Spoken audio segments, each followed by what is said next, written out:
aparte de tomártelo como un trabajo, esto es una gran familia. ¿Entendés? Cuando no venís porque te duele algo, ya te están llamando porque no viniste.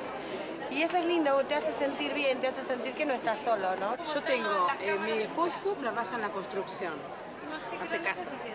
Mi hijo está estudiando Derecho, es estudiante, así que no tiene trabajo. Ella le paga la facultad al hijo con esto.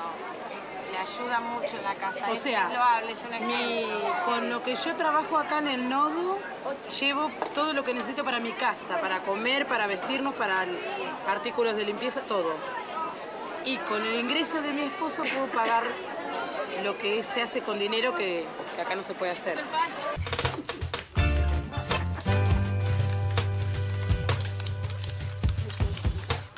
La figura del banco que nosotros tenemos. L'idée que nous nous faisons d'une banque est celle d'une entreprise qui fait de l'argent avec de l'argent. Mais ici, dans le réseau de Troc, nous voyons la banque comme une entité qui produit des biens et services en facilitant l'accès à un outil que nous appelons le crédit.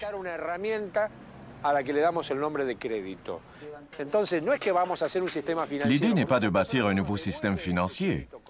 Ici, les crédits sont prêtés sans intérêt. Nous ne disons pas, comme le fait le FMI, « Je te prête 100, mais tu dois me remettre 150 ». Non. Nous prêtons 100 et nous disons « Rends-nous ce 100 en biens, services, marchandises ou savoir dont nous avons besoin dans le réseau ».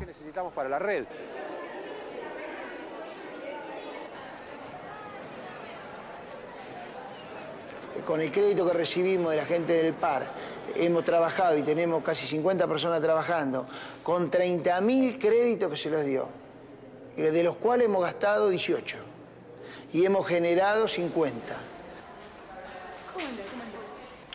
Esta red permite que nosotros manejemos nuestro propio dinero a través de la producción. O sea, nosotros producimos y podemos ayudar también. Y fíjese usted que nosotros, a la transformación de esta prenda, nosotros nos permite fabricar, que ustedes si lo quieren ir a ver abajo lo van a poder firmar después, fabricar factura, churro y pan para los comedores escolares. Y para los comedores de los chiquitos, o sea, los permite ejercer la solidaridad que realmente es para lo que es la cooperativa.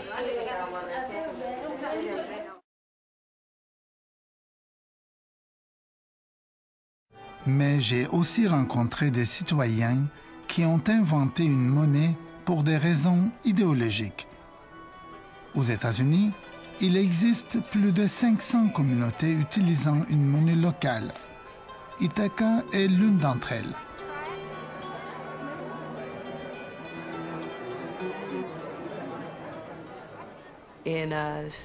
Dans un pays riche comme les États-Unis, avec une monnaie forte utilisée partout dans le monde, pourquoi aurions-nous besoin de monnaie locale et pourquoi celles-ci se répandent-elles dans notre pays? Je pense qu'elles répondent à un besoin important qui provient justement du fait que nous vivons dans une économie mondialisée. Ceci s'applique à tous les pays, nous sommes tous interreliés. Avec la mondialisation, la multiplication des réseaux, l'accroissement du commerce électronique à l'échelle de la planète, nous finissons par perdre de vue ce qui nous rattache à notre milieu et à notre mode de vie.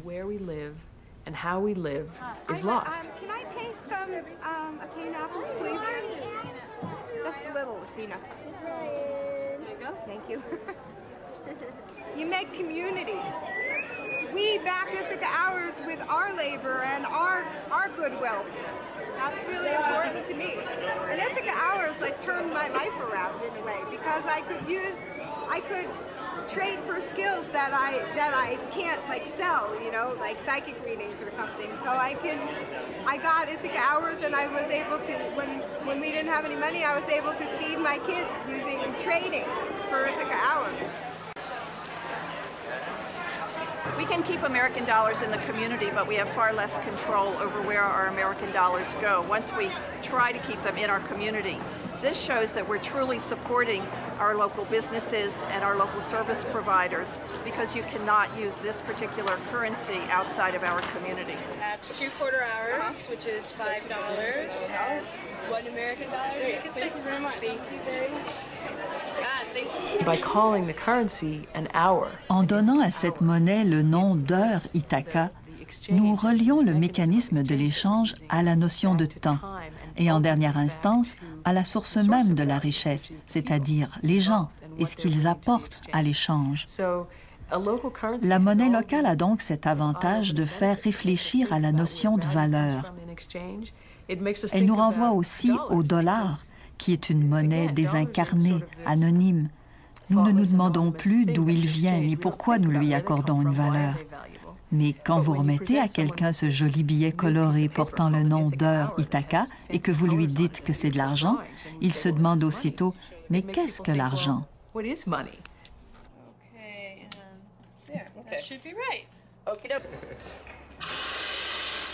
It was started about 10 years ago, and the foundation was to foster strength in the agricultural communities because food is, in essence, like one of our primary needs. You know, we need to have food, so it's a good place to start with something as basic as that. If you come around here, I can show you the Ithaca Hour Bank.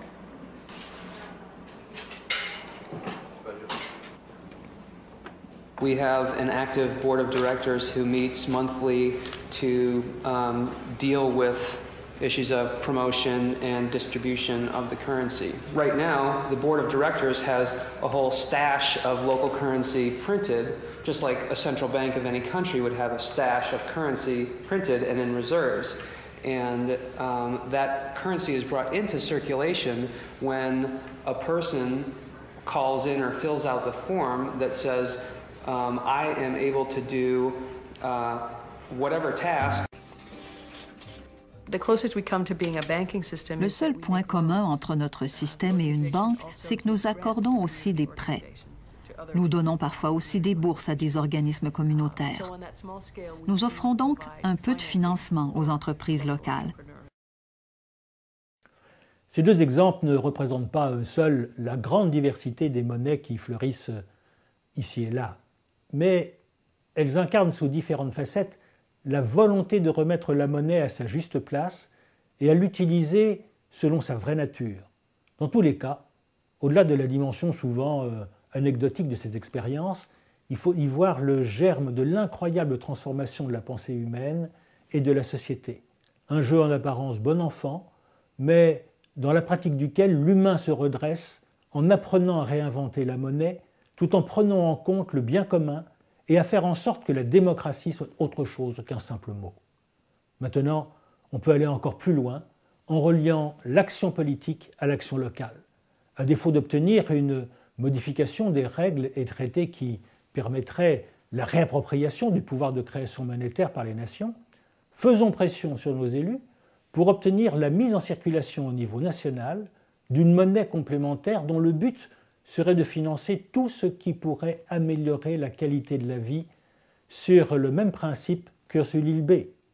Ceci rendrait possible ce qui ne l'est pas actuellement, au seul prétexte que ce n'est pas rentable ou qu'on n'a pas assez d'argent.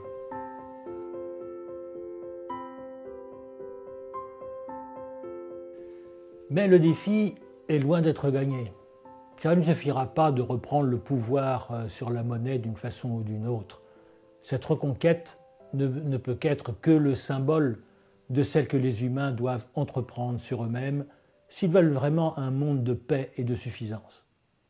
Imaginez une seconde. Voilà, la nation a récupéré la lampe magique et du coup, tout devient possible comme si individuellement on venait de gagner un loto sans limite. Ne serait-on pas tenté de donner libre cours à tous nos caprices et envies, hier retenus par un pouvoir d'achat insuffisant? Car pour le moment, qu'est-ce qui nous freine? N'est-ce pas le manque d'argent?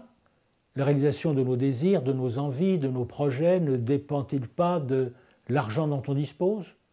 Allez, soyons honnêtes envers nous-mêmes, ne doit-on pas admettre que le plus souvent, quand on a une envie de quelque chose, notre seul réflexe est de regarder si nous avons les moyens de nous l'offrir?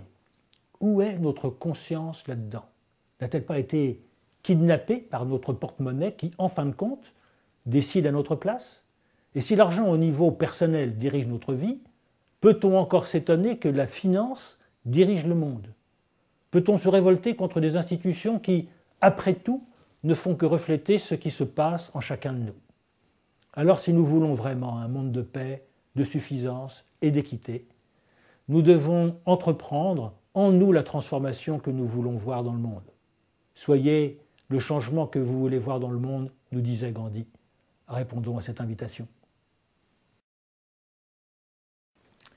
Réaliser cela, c'est toucher au cœur du défi de notre temps. C'est toucher à la révolution intérieure qui consiste à devenir capable de décider individuellement et collectivement de notre destin, non plus à partir de l'argent auquel on peut accéder, mais à partir d'un questionnement. Qu'est-ce que l'on veut? Que cherche-t-on à exprimer au travers de nos désirs? À quoi contribue-t-on? Quelle dynamique alimente-t-on? Quel est l'impact sur la nature et sur les ressources? Existe-t-il des alternatives? Bref, les questions qui feraient de nous des êtres libres et responsables au lieu d'esclaves de nos désirs uniquement bridés par la rareté artificiellement orchestrée de l'argent.